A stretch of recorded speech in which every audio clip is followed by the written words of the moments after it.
Assalamualaikum warahmatullahi wabarakatuh. Halo, apa kabar semuanya? Semoga sehat selalu ya. Perkenalkan, saya Siti Siva Akmalia dari Program Studi Kesehatan Masyarakat, Fakultas Ilmu Kesehatan Universitas Pekalongan. Nah, pada video kali ini kita akan membahas terkait konsep hard work atau konsep kesehatan kerja. Sebelum kita membahas lebih dalam terkait dengan konsep hard work, sebaiknya yuk kita kenalan dulu teman-teman dengan K3 atau keselamatan dan kesehatan kerja. Apa itu K3? Nah, definisi dari keselamatan dan kesehatan kerja adalah suatu kondisi dalam pekerjaan yang sehat dan aman, baik itu bagi pekerjaannya, perusahaan, maupun bagi masyarakat dan lingkungan sekitar pabrik atau tempat kerja tersebut. Keselamatan dan kesehatan kerja juga merupakan suatu usaha untuk mencegah setiap perbuatan kondisi tidak selamat yang dapat mengakibatkan kecelakaan. Poin A. Bagaimana bekerja dengan sehat? Pekerja yang sehat memungkinkan tercapainya hasil kerja yang lebih baik bila dibandingkan dengan pekerja yang terganggu kesehatannya. Nah, bagaimana bekerja dengan sehat? Trik untuk tetap sehat selama bekerja di tempat kerja berikut ini, yaitu 1. Minum air yang cukup. 2. Olahraga. 3. Makan siang. Makan siang yang sehat merupakan bagian penting dari diet seimbang, sehingga pekerja tidak terlalu banyak mengonsumsi kalori dan kemudian duduk di kursi sepanjang sore. Nah, yang keempat yaitu jaga asupan makanan dan minuman. Yang kelima yaitu tetap menjaga kebersihan diri dan tempat kerja. Yang keenam, beri waktu tubuh untuk melakukan peregangan. Pekerja sekali bangun dari kursi kerja dan lakukan peregangan. Yang ketujuh atau yang terakhir yaitu jangan lupa untuk bersosialisasi. Ini hal sederhana tapi sering diremehkan dan bahkan ada pekerja tidak mengenal rekan kerja di lingkungan area kerja sendiri. Bersosialisasi di dalam lingkungan tempat kerja sangat penting untuk dilakukan, karena bersosialisasi di rekan kerja dapat menambah wawasan baru, bisa membangun koneksi dengan orang lain yang mungkin akan bermanfaat untuk masa depan dan bisa saling membantu jika terjadi kesulitan dalam hal pekerjaan maupun hal yang lainnya. Poin B, cara menciptakan lingkungan kerja yang sehat. Nah, bagaimana caranya? Yaitu dengan 1. Menciptakan persahabatan. Dengan menjalin persahabatan dengan rekan kerja, memberikan dorongan dan semangat pekerja dalam bekerja. Yang kedua yaitu area kerja bersih.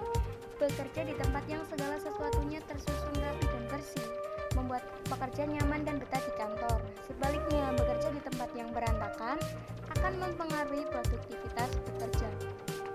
Yang ketiga yaitu manajemen kerja yang baik. Perbedaan pendapat dengan rekan kerja sering terjadi di kantor. Hal ini merupakan salah satu pemicu terjadinya konflik kerja.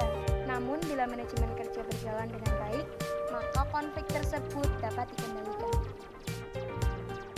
Kemudian yang keempat yaitu dapat dilakukan dengan menciptakan lingkungan yang penuh kegembiraan. Suasana kerja yang riang dan jenaka memberikan kenyamanan dan rasa menyenangkan sehingga pekerja akan melakukan pekerjaan dengan senang hati tanpa beban dalam hati. Yang kelima yaitu pemilihan warna ruangan. Warna ruangan kerja secara tidak langsung memberikan efek pada mood pekerja.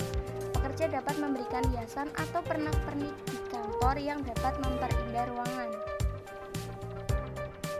Lalu poin C, terdapat tanggung jawab perusahaan tempat kerja untuk menjamin semua elemen yang ada di tempat kerja.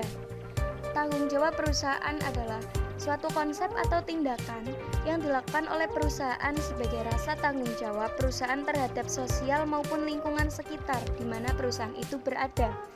Nah, perusahaan sudah seharusnya bertanggung jawab terhadap keselamatan dan kesehatan seluruh karyawan yang bekerja pada perusahaan tersebut. Karena keselamatan dan kesehatan seluruh karyawan merupakan bagian dari kelancaran proses bisnis yang dilakukan untuk memperoleh keuntungan atau profit dari perusahaan.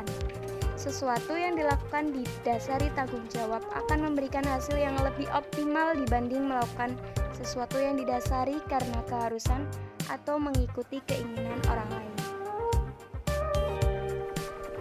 Poin D, terdapat peraturan pemerintah yang mengatur kesehatan kerja.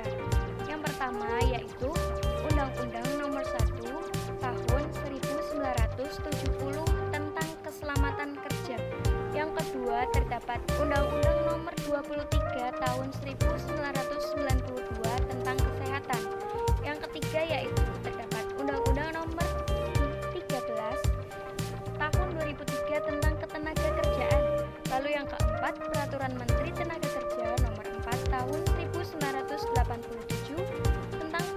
Pembina Keselamatan dan Kesehatan Kerja atau P2K3.